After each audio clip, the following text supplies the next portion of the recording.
Hello mga Inday! Good evening sa inyong lahat kung saan man kayo sa sulok ng mundo, Pilipinas, America, Europa, Asia, and everything. Charing! So for today's video mga Inday, as you can see, nag-boil ako ng alam mga Inday, sa kasi Kapampangan mga Inday, ang tawag kasi sa itlog doon is ebon. So, itlog pala siya, itlog ng fogo o mga Inday. So, anyway, for today's video is magluluto tayo ng pork ginaling. So, before that mga Inday, nilagay ko na dyan yung mga sangkap-sangkap ko ba sa natin. Kung gusto nyo gayahin, pwede mga Inday kasi feeling ko masarap talaga ako magluto. Charing lang. Mga Inday, masarap naman talaga, no? Kasi nga, ako nga nagluto. And then, anyway, mga Inday, ang sangkap ko is, first, naghiwa na tayo ng patatas, mga Inday, kasi nga, yun talaga yung kauna-unahang sangkap. Patatas, carrots. Kaso mga Inday, nakalimutan ko bumili ulit ng bagong carrots kasi yung carrots natin, mga Inday, parang parang titi na ng 90 years old, charing. Super siya, yung, na ba siya, nalanus, or yung na talaga siya, kulubot na siya, mga Inday. So, ngayon, pero pinagtsagaan ko na lang siya mga Inday kasi nga, alam naman utusan pa natin na si Uncle Ninyo papunta ng Sipfoy, bibili lang ng isang carrots. So, pinagtsagaan ko na lang yung carrots natin mga Inday kasi siya, nalanta na ba siya. So, yung ang ginamit ko lang pala isang lang patatas, tapos hindi ko na sinali yung isa kasi nga, isave ko yung isang patatas para sa ating adobo mga Inday. So, ayun ang sangkap ko mga Inday. Naghiwan din ako ng carrots, yung lanta na carrots, and then lagyan ko ng kalahating bell pepper mga Inday. So, hindi ko na inubos lahat yung bell pepper kasi nga, konti lang naman yung natin ground pork mga Inday. And then after that, naghiwan din ako ng bawang and sibuyas. Ayan, yun ang mga kauna-unahang sangkap sa ating pork ginaling mga Inday. So, ayan lang. And then may pala ako dyan mga Inday, tomato sauce. Ayan.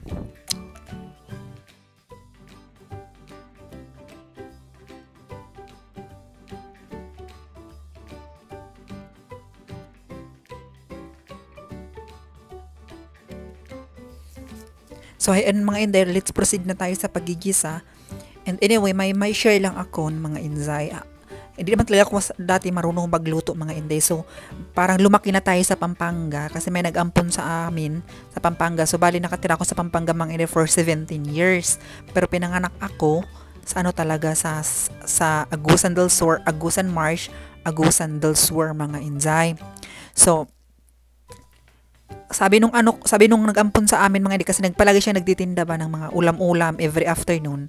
Sabi niya nga, tingnan mo ako kung paano ako magluto kaya para in case pag maglalaki ka na or pag magtanda ka or if ever man mag-asawa ka, sabi niya ganyan mga Inday, marunong ka magluto. So ayun mga Inday, tinitingnan ko si Ate Baby. Shout out kay Ate Baby Del Leon from Minalin. Thank you so much for everything, pagturo mo sa amin at pag-ampon at pagturing na sa amin na totoong anak mo. So thank you so much Ate Baby. So ayun mga Inday, kaya doon ako natuto sa kanya ng mga pagluluto mga Inday. Ayan, mag-start na tayo mga Inday voice over sa ating pagigisa. Then ang ginawa ko mga Inday, naglagay ako ng mantika. And then, nilagay ko na yung bawang at saka sibuyas. And then, nilagay ko na din yung ating ground pork mga Inday. And then, haluin lang natin. Pero, nainis ako dyan mga Inday kasi nga, sobrang tigas pa. Ayan, di ba? Hindi siya madurog-durog. So, kailangan pa natin palambutin mga Inday.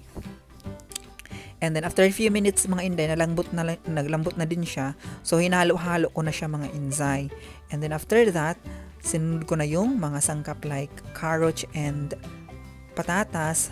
Ayan mga Inday, mas masarap yung giniling mga Inday kung may green beans. Green beans ba? O yung green beans mga Inday, mas masarap siya. Kaso wala akong green beans, hindi ako nakapaghanap mga Inday. Kaya yan na lang ang pork giniling. And then nilagyan ko na siya ng bell pepper mga Inday and then paminta. So some of the videos na nakita ko mga Inday sa YouTube, hindi nila nilalagyan ng tuyo yung yung pork giniling. So depende sa inyo mga Inday kung lagyan nyo o hindi. Ganon. Pwede nyo lagyan mga inday. Ako gusto kong lagyan kay para mag-ano siya, may kulay ba siya mga inday kasi ayoko tingnan para siyang maputla tingnan. So depende yun mga inday. Like what I said, pwede nyo gayahin, pwede wag nyo gayahin, pero gayahin nyo ng mga inday kasi nga masarap yung ano natin, ginaling. So yun lang. And then after that, tinakpan ko na siya mga inday kay para maluto talaga yung ginaling. And then isunod ko na dyan ang tomato sauce natin mga inday. Ayan. And then, inano ko ulit. Sinagay ko na yung tomato sauce. Ayan. Kinunti ko muna yung tomato sauce mga inday kasi baka ma-over ng tomato sauce ba. Hindi na siya masarap. Pero, so far, kasya naman yung tomato sauce niya mga inday kasi gamay. Maliit lang yung ano ba, yung tomato sauce sa can, maliit lang. So, ayan. And then, hinaluhalo ko na mga inday. And then, after that, tinikman ko. So, hindi pa siya masyadong masarap mga inday. And then, pag hindi masarap mga inday, binabalance ko siya gamit ang asukal mga inday. So, nalagyan ko na siya ng ginisa mix. Hindi ko na ulit ng konting asukal para mag-balance yung lasa. Para hindi siya mga inday, hindi siya maalat, hindi siya basta yung ang kanalabasan niya mga inday, maalinamnam talaga. Yung hindi siya ba nakakasuya. Ayan. And then, ayan mga inday, malapit na maluto. And tinikman ko, sobrang sarap siya mga inday. And then, nilagay ko na yung itlog ng fogo mga inday. Then after a few minutes, pinatay ko na yung fire. And then luto na. And then kain na tayo. And then bon appetit. Bon appetit, love? Bon appetit. What? Bon appetit. Bon appetit? Yeah. Oh. Bon appetit. No. Bon appetit. Apple. What? Not bon appetit. Okay, bon appetit. Appetite? Bon appetit. Appetit? Okay, bon appetit then. So, yun lang mga inday, yung ma-share natin ang ating ginaling for today's videos, mga inday. And then, let's eat na. So, di ba napakinabangan ko mga inday yung natin, yung container, glass container mga inday. Maganda kasi mga inday kasi nga, kahit ilang araw yung foods nyo dyan sa containers na yan mga inday, hindi siya ma-expired or hindi siya masira yung lapse or pagkain mga inday. Kaya yung purpose na binili natin yan. Kay sobrang sipag natin tumayo, charing. Ayan. So, ayan lang mga inday, ma-share ko lang. Sana nagustuhan nyo ang ating cooking inamo, charing lang. So, let's proceed na tayo mga inday sa ating next cooking, ang ating Bicol Express. Ayan, ganyan yung itsura ng mga inday, giniling. So, let's proceed na tayo mga inday sa ating pork Bicol Express. Hi mga inday, so guard. So magano muna ako pupunta tayo dun sa garden mga inday kasi check natin yung your TV is very loud. I didn't know your volume in here. Yeah. You know, after when Mark Davis.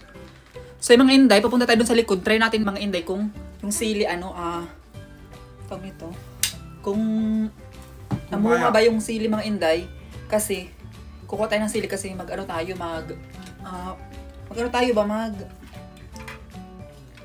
Bicol Express. Binili ako ng kulinyo ng gata. Nagpabili ako ng gata. So, ito mga inday, Bicol Express ko.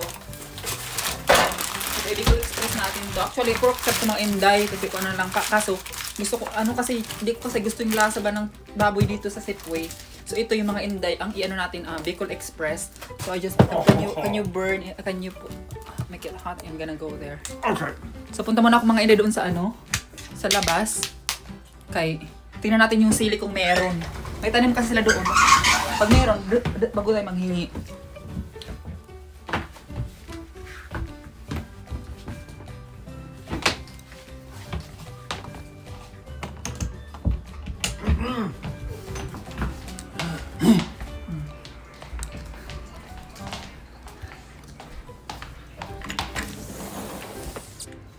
So, andito na ako sa labas mga inzay. Ayan. Tayo sa labas. Tingnan ko mga mas. Walang bunga mga inday. Parang, kunti yung bunga lang niya mga inday. Pwede na siguro to. Malilit yung bunga niya. Pero pwede na siguro. Lanos na siya mga inday.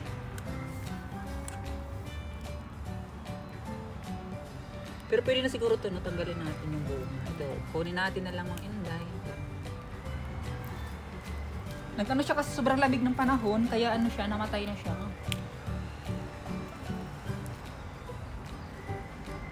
Actually, mga inday, nagtanim ako. Kasi yung mga tinanim ko, hindi man siya tumubo. Wait lang, punasan ko to. Yeah. Yeah, she said get your. Yeah, I get to.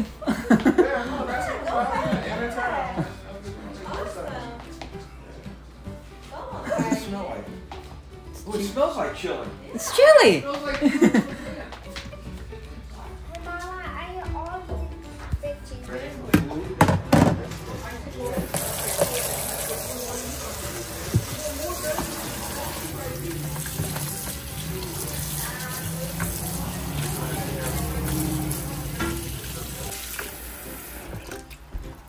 Probably high my indoor. Don't go. Oh my God. Hey, go away! Don't go away, man. Here I go. That's Uncle mga inday. That's his real attitude. He's so mean. He don't like me to Not film me. him. Don't like to be. 2,000 years later. So, yung mga inday, kailangan na natin nakatulog kami ni Uncle. So, kailangan mag-get up mga inday kasi nga mag-start na tayo magluto ng Bicol Express natin. Hindi, nag-aayos lang ako. Paglagay ako ng lip tint. Nakita niya yung hindi nasugat yan. Oh. Nasugat siya mga inzay. So, kasi nag-crack yung ano ko bibig.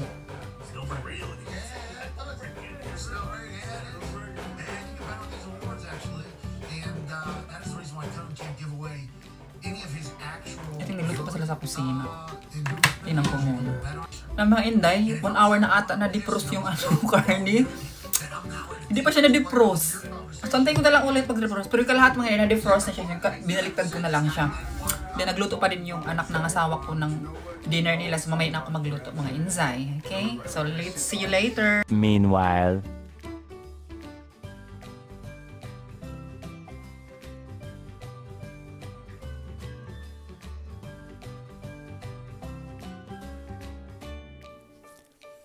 Hello mga inday! Welcome back again sa ating cooking show. Charing. So for today's video mga inday, again, is magagawa tayo ulit ng ating Bicol Express mga inday. So, itong pagluluto ko mga inday, nagaya ko lang din sa aking second parents.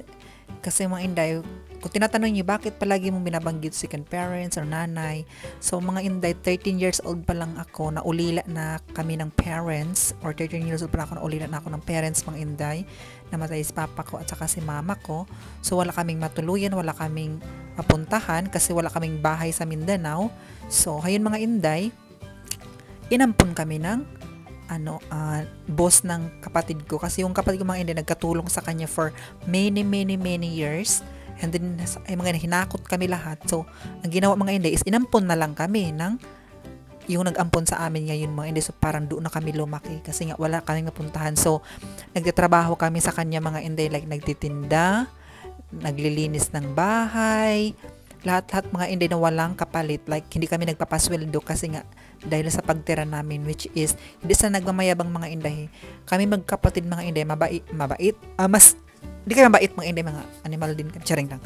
Kasi masipag kami mga inday, especially sa paglilinis ng bahay, pag inuutusan, ganyan. Kasi nga laki kami sa Mindanao. Kaya masisipag kami mga inday. Alam niyo, laki kami din sa farm. Kaya sa farm mga inday, nag-harvest din kami.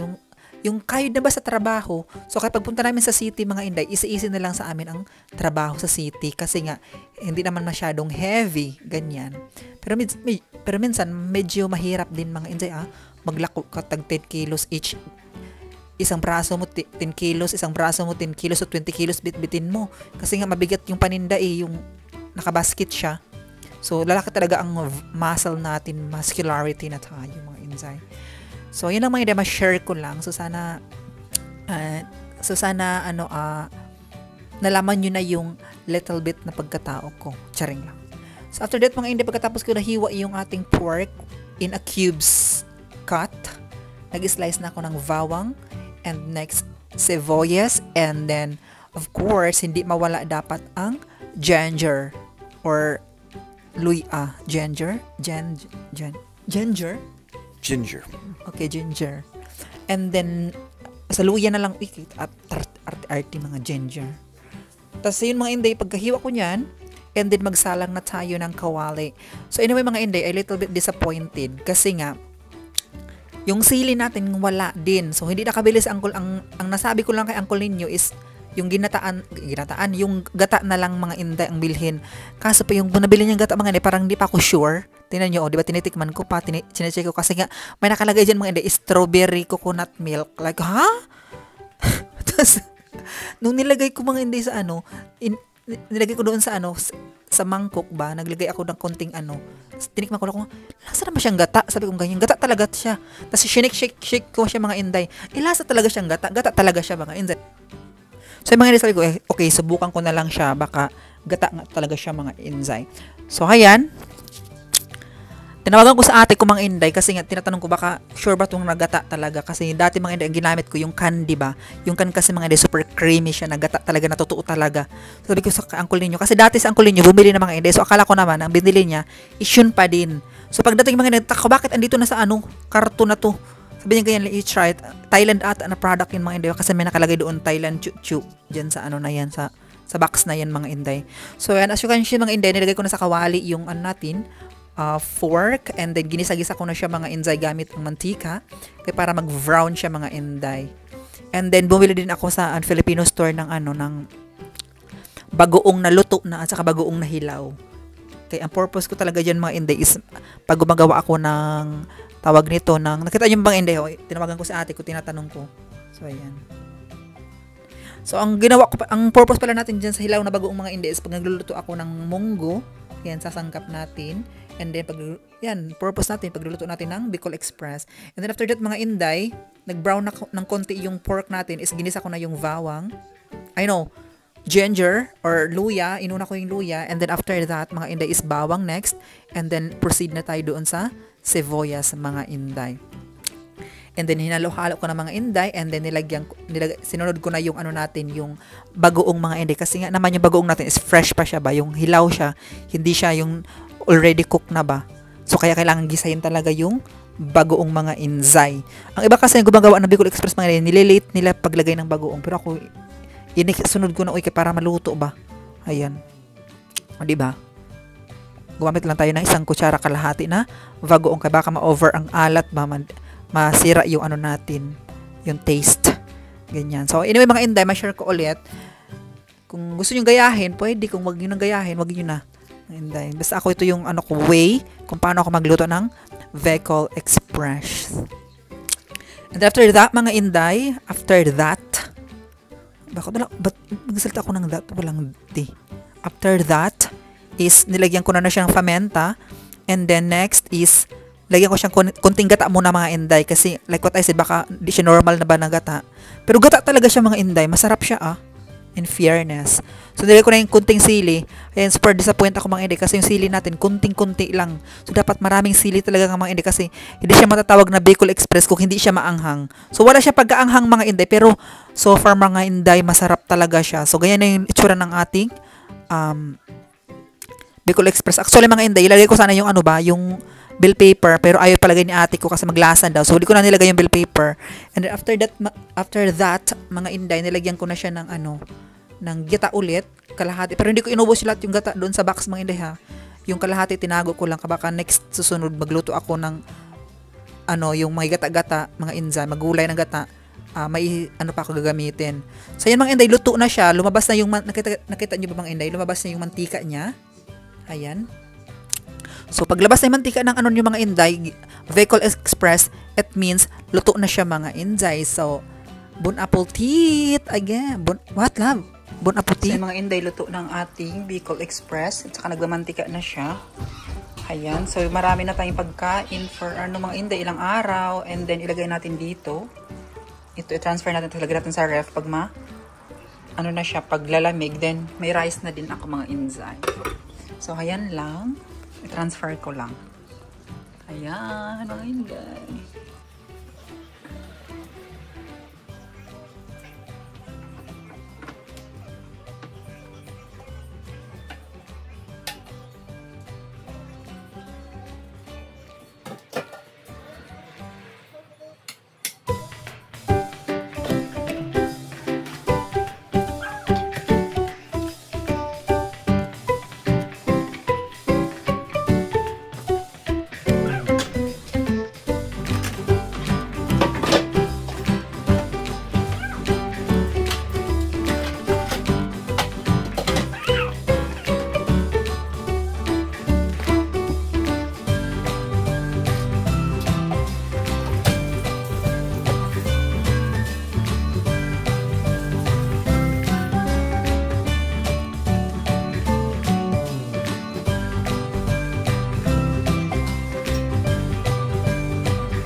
So yan mga Inday, tapos na tayo pagluluto. And sana nag-enjoy kayo sa ating vlog for today's. Kahit wala mang kwenta mga Inday ang pagluluto natin. So, ang purpose ko kasi doon mga Inday, kaya nagbili tayo ng mga glass na, what is that? Containers. Kaya para, kasi nga Inday, sobra kong tamad. So kahit sabihin mo natin masipag tayo, mag-construction, minsan mga Inday, tinatamad din tayo kasi nga, especially sa mainit, malamig yung dito, climate change. Charing. Climate talaga. Yung yung weather forecast. Charing. So ayun mga Inday, kaya tinatamad ako tayo. And then sometimes mga Inday, tinatamad na din ako gusto ko nakahiga lang sa dito ba sa bed. Kaya sabi ko kay Uncle Lenny mga Inday, soon, pag may pera ulit kami, when you have a lot of money again, we can buy new blankets, like even just 2 blankets. Just like this. Kasi nga mga Inday, comforters. Kasi nga mga Inday, sobrang lamig. So yung mga Inday, wala pa naman nagpa-shoutout sa atin. So this videos, mga Inday na i-upload ko, kung gusto niyo magpapa-shoutout kay Uncle, mag-comment lang kayo dito, like, for example, like this, shout out Perez family, ganyan, Otaza family, Balderas family, ganyan, from apelyido nyo ng mga Inday, last name nyo na, and then city, for example, like, shout out to Balderas family from Agusan Marsh, ganyan mga Inday. So, mag-comment na lang kayo dito sa videos natin dito mga Inday. So, and thank you so much pala sa mga suporta, sa pag-subscribe, and sa pag-like, share, and comment na din mga Inday. And then, the next vlog natin mga Inday is yung pa-surprise ni Uncle Lenny. And sana mag-enjoy kayo for this videos. And thank you so much mga Inday. See you in the next vlog! E-show! What you say? E-show! E-show! Bye! Bye with an E-show.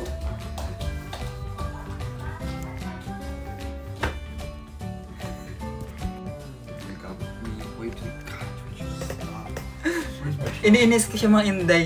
Kasi ayaw magpa-video, oh! Mag-arte. Stop! I'm not filming! It's on now. It is No. too. It's too. I'm not filming you. Do you think I'm filming you? I don't like filming you. Yeah, I know.